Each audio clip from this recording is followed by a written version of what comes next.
Salut à vous fans d'horreur, ici Marc pour Horror News, l'émission qui vous déterre les infos du monde de l'horreur. Et on démarre avec une super nouvelle, en tout cas pour ma part, puisque les négociations étaient bien engagées, mais c'est maintenant officiel, c'est bien le réalisateur Mike Flanagan, notamment connu pour Dr. Sleep ou Hush, qui écrira et réalisera le prochain film de la franchise L'Exorciste. Et la nouvelle est d'autant plus excellente que le film ne sera pas une suite du dernier film en date, L'Exorciste Dévotion. Une bande-annonce pour le jeu vidéo intitulé Nightmare Operator. L'histoire se déroulera en 2036 au Japon, dans un monde où l'humanité a été décimée, et suivra une jeune femme chargée de chasser les yokai pour protéger la ville en quarantaine de Shinchiba. Mais alors qu'elle va se frayer un chemin à travers les ruines de Tokyo, elle va faire de graves découvertes. Sortie prévue sur PC via Steam. Le webcomic intitulé Death of a Popstar devrait avoir droit à son adaptation en film, produit par la réalisatrice Diablo Cody, réalisatrice de Jennifer's Body, et scénarisé par Isa Masei, notamment connue pour Cam. L'histoire suivra une pop star au sommet de sa gloire qui va trébucher dans un escalier pour se réveiller en enfer. Mais heureusement pour elle, la mort est sa plus grande fan et va lui offrir une seconde chance en la revoyant sur Terre, mais l'enfer ne l'entend pas de cette oreille. Les frères Sam et Max Eggers, frères de Robert Eggers, se lancent dans la réalisation avec le film d'horreur psychologique intitulé The Front Room, avec l'actrice Brandy Norwood, notamment vue dans Souviens-toi l'été dernier 2, le tout produit par les studios A24. On y suivra un jeune couple dont Madame est enceinte et qui va devoir composer avec le retour dans leur vie d'une belle-mère malade disparue depuis longtemps. Sortie prévue le 6 septembre au cinéma US. Le prochain film de la franchise Jurassic World, réalisé par Gareth Edwards et scénarisé par David Koepp, semble vouloir muscler le jeu, puisqu'après l'ajout au casting des acteurs Scarlett Johansson, Manuel Garcia Rulfo, Rupert Friend ou encore Jonathan Bailey, c'est maintenant l'acteur Mahershala Ali qui serait en négociation pour rejoindre le projet. La comédie Isn't It Romantic, suivant une jeune femme se trouvant plongée dans un univers alternatif fonctionnant selon les codes des comédies romantiques, devrait avoir droit à une suite se déroulant dans l'univers des films d'horreur et intitulée Isn't It Scary. Le dernier événement State of Play de Sony apporte son lot de bonnes nouvelles pour les gamers fans d'horreur. On a donc des bandes annonces et dates de sortie pour le remake de Until Dawn, cet automne, d'Alien Rogue Incursion en fin d'année, et du remake de Silent Hill 2 pour le 8 octobre. La série préquelle aux deux films Ça et intitulée Welcome to Derry verra finalement bien l'acteur Bill Skarsgård revenir interpréter le rôle du clown Gripsou. La série se déroulera dans les années 60 et expliquera les événements précédant le premier film. La sortie est prévue pour 2025 sur la plateforme Max. Une nouvelle image accompagnée de nouvelles infos pour le film Alien Romulus. On y voit l'héroïne badass prénommée Rain et son frère adoptif cyborg prénommé Andy.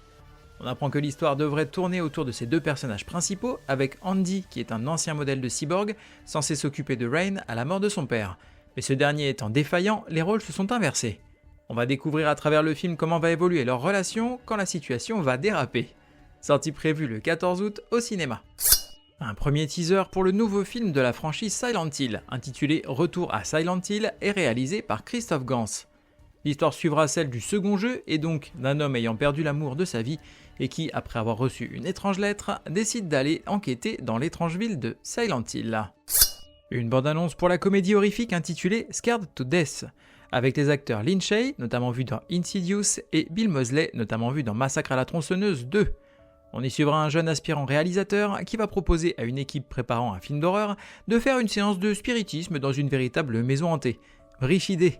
Et tout ne va évidemment pas se passer comme prévu. Be afraid. Be very afraid. Côté VOD, DVD et Blu-ray, on va avoir The Hangman en VOD. Un père et son fils adolescents partent en camping de pleine nature, jusqu'à ce qu'un culte satanique invoque un démon qui va enlever le jeune homme. Son père va alors devoir partir en guerre contre le culte et le démon pour récupérer son fils. Sortie prévue le 4 juin. There is Something in the Barn chez ESC Distribution en DVD et Blu-ray. Une famille américaine déménage dans la splendeur norvégienne enneigée, au sein d'un chalet isolé. Les parents forcent l'enthousiasme, la fille boude ses amis perdus, et le fils se rend vite à l'évidence, il y a quelque chose d'étrange dans la grange. Sortie prévue le 5 juin. Projet Wolf Hunting chez ESC Distribution en DVD et Blu-ray. Alors qu'ils sont transférés depuis les Philippines vers la Corée du Sud par un navire cargo, plusieurs dangereux criminels provoquent une violente émeute jusqu'à ce qu'un monstre non identifié sorte de son sommeil. Sortie prévue le 5 juin. Lisa Frankenstein chez ESC Distribution en DVD. 1989, une lycéenne ringarde réanime accidentellement le cadavre d'un beau jeune homme d'un autre siècle. Elle l'aide à s'adapter à la vie moderne et en fait l'homme de ses rêves. Sortie prévue le 5 juin. Casper chez ESC Distribution en Blu-ray. Un jeune fantôme, Casper, s'ennuie à mourir en compagnie de ses oncles dans le manoir de Whipstaff. Quand une petite fille et son père viennent s'installer dans la maison hantée, il pense pouvoir enfin s'amuser. Sortie prévue le 5 juin. Trim Season en VOD. Un groupe de jeunes gens de Los Angeles se rendent dans une ferme de récolte de marijuana isolée, où ils espèrent gagner rapidement de l'argent. Ils découvrent bientôt les sombres secrets de l'endroit et se lancent dans une course contre la montre pour échapper au piège. Sortie prévue le 7 juin. Le bal de l'horreur chez Rimini en Blu-ray. Une petite fille meurt accidentellement des conséquences d'un jeu organisé par une bande de jeunes qui décident de ne jamais révéler la vérité. Mais une ombre les a vus et décide de se venger 10 ans plus tard, à l'occasion du bal de fin d'année des gamins devenus de jeunes adultes. Sortie prévue le 7 juin. Slumber Party Massacre chez Rimini en Blu-ray. En l'absence de ses parents, une jeune fille invite quelques amis pour une soirée entre filles. Ses deux voisines et leurs petits amis, n'étant pas conviés, observent jalousement les préparatifs de l'autre côté de la rue et préparent une intrusion inopinée histoire de leur causer une petite frayeur.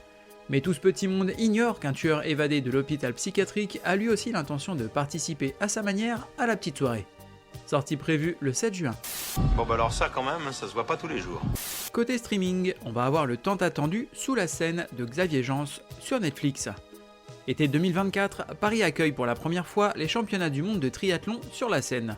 Une brillante scientifique, une jeune activiste écolo et le commandant de la police fluviale vont faire équipe pour arrêter un grand requin présent dans le fleuve et ainsi éviter un bain de sang. Sortie prévue le 5 juin. Donne-moi le pouvoir, je t'en supplie. Côté série, on va avoir Sweet Tooth saison 3 sur Netflix.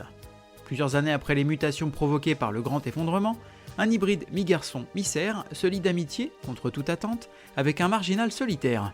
Ensemble, ils s'engagent dans une aventure extraordinaire à travers une planète ravagée et dangereuse, en se demandant si la notion de foyer a encore un sens. Sortie prévue le 6 juin. Par exemple, regardez cet individu qui est là.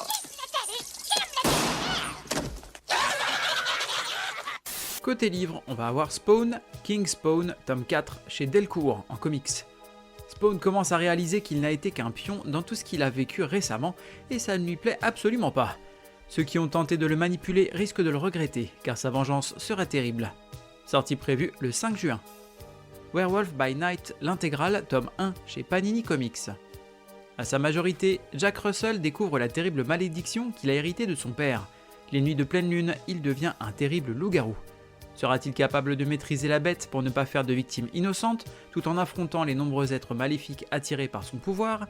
Et surtout, saura-t-il trouver un moyen d'empêcher sa sœur de subir le même sort que lui? Sortie prévue le 5 juin. Dark Souls Redemption, tome 1, de Julien Blondel. Une femme, ramenée à la vie par une mystérieuse marque, émerge d'un profond sommeil sans aucun souvenir de son passé. Dans cet univers méconnaissable, elle est poursuivie sans relâche par la redoutable guilde des gardiens d'écailles. Cependant, elle se voit offrir un salut inattendu par un individu imposant qui garde farouchement le secret de son propre passé. Préparez-vous à affronter les âmes. Sortie prévue le 6 juin. Oh, no tears, please. It's a waste of good suffering. Côté jeux vidéo, on va avoir Killer Clown from Outer Space sur PC, PlayStation 5 et Xbox Series. Planifiez votre invasion et récoltez les humains dans la peau de clowns tueurs ou rassemblez une équipe de survivants pour affronter la menace venue d'ailleurs dans ce jeu inspiré du film culte des années 80. Une revisite complètement barrée des jeux d'horreur en multijoueur asymétrique. Sortie prévue le 4 juin. V Rising sur PlayStation 5. Réveille le vampire qui est en toi. Chasse le sang dans les colonies voisines pour retrouver tes forces et fuis le soleil brûlant pour survivre. Bâtis ton château et prospère dans un monde ouvert en constante évolution. Gagne des alliés en ligne et conquiert la terre des vivants. Sortie prévue le 11 juin.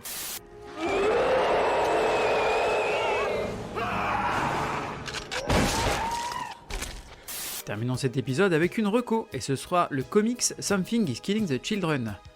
L'histoire de ce comics est la suivante: lorsque les enfants de la petite ville d'Archer's Peak se mettent à disparaître les uns après les autres, la peur, la colère et la suspicion envahissent l'entourage des victimes et laissent la police locale dans le plus grand désarroi. Aussi, quand le seul témoin oculaire du massacre de 3 camarades sort de son mutisme pour parler de créatures terrifiantes vivant dans la pénombre, le coupable semble tout trouver. Son seul espoir viendra d'une étrange inconnue tueuse de monstres, capable de voir l'impensable, ce que l'inconscient des adultes a depuis longtemps préféré occulter.